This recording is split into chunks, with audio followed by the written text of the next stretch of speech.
Assalamualaikum warahmatullahi wabarakatuh. Selamat sore sahabat-sahabat Nukom. Semoga semuanya puasanya lancar, ibadahnya lancar dan penuh keberkahan. Ada nih teman-teman yang sahur rada-rada berat mau bangun. Banyak yang merasakan seperti itu. Oleh karena itu, pada kesempatan ini NU Cilacap Online secara khusus mengundang beliau narasumber kita yang luar biasa, Dr. Zulfatun Nikmah. Selamat sore, Dokter. Selamat sore, Mbak Riani. Mohon bagikan ilmunya untuk teman-teman dan seluruh sahabat, bagaimana lebih meyakinkan diri untuk sahur nih, untuk tidak ditinggalkan.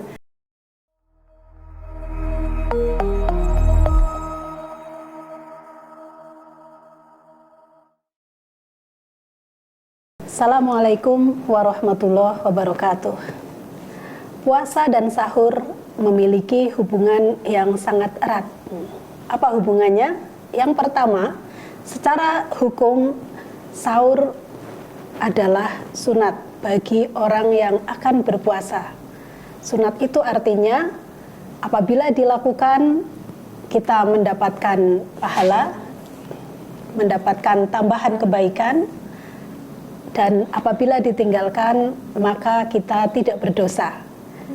Merujuk pada hukum ini, maka boleh saja orang mau puasa tidak sahur. Misalnya tadi mager, malas move on dari kasur, kemudian masih ingin tidur. Nah, artinya apa? Artinya puasa seseorang keabsahannya tidak tergantung pada ia sahur atau tidak. Namun demikian, meskipun hukumnya sunat dalam arti tidak berdosa kalau ditinggalkan, sahur memiliki banyak sekali keutamaan, banyak sekali nilai penting yang penting untuk kita pertimbangkan sehingga kita mentradisikan dan berusaha sekali untuk bisa sahur. Yang pertama, secara psikologis, sahur menguatkan niat, menjadi pengukuh bagi niat seseorang untuk berpuasa. Niat itu tempatnya di hati. Kita dengan membatin saja, saya niat puasa besok fardu karena Allah, sudah cukup. Akan tetapi akan menjadi lebih kuat kalau kita tambahkan dengan upaya konkret, yaitu bangun sebelum subuh untuk makan. Nah, dengan adanya sahur ini, maka kalau siang hari kita ada godaan untuk batal, aduh haus sekali, maka kita bisa mengingat bahwa tadi pagi saya sudah sahur. Malu dong kalau saya batal, saya sudah sahur. Kemudian yang kedua, secara biologis, sahur sangat bermanfaat bagi tubuh kita. Yang pertama, dengan sahur kita memberikan asupan energi untuk kita beraktivitas sepanjang hari selama berpuasa. Kenapa begitu? Karena sudah jelas selama puasa kita tidak diizinkan untuk makan dan minum. Kalau kita sebelum puasa itu menjelang beberapa menit atau satu jam, setengah jam, 10 menit sebelum puasa dimulai kita sudah makan, maka di dalam badan kita terdapat cadangan energi yang sangat berguna untuk aktivitas sehari-hari. Baik itu bekerja, mencari nafkah tadi, itu semua butuh energi. Selanjutnya, secara historis, sahur itu bisa menjadikan nilai puasa kita lebih islami, dikarenakan puasa orang-orang terdahulu, puasa ini disyariatkan kepada umat-umat terdahulu, tetapi bedanya umat terdahulu tidak diperintahkan untuk sahur, sedangkan kita orang Islam, di puasa kita disertai dengan syariat sahur.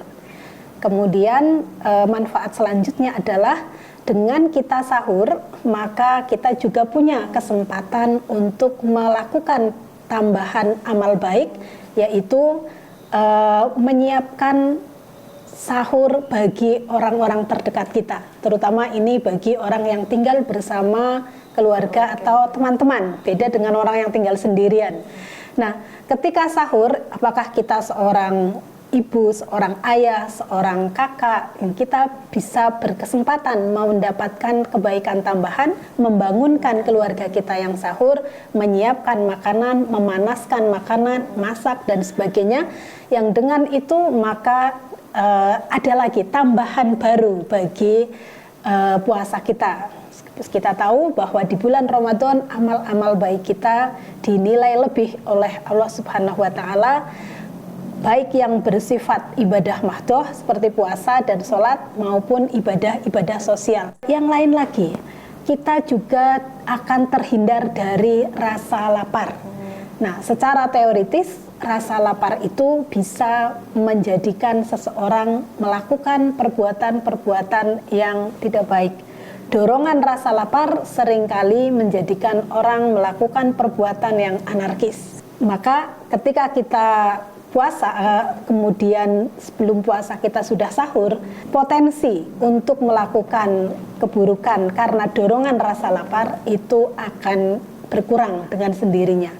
Nah, dengan seperti itu maka kita bisa menjalankan puasa dengan lebih tenang, lebih teratur karena potensi kelaparan bisa dihilangkan.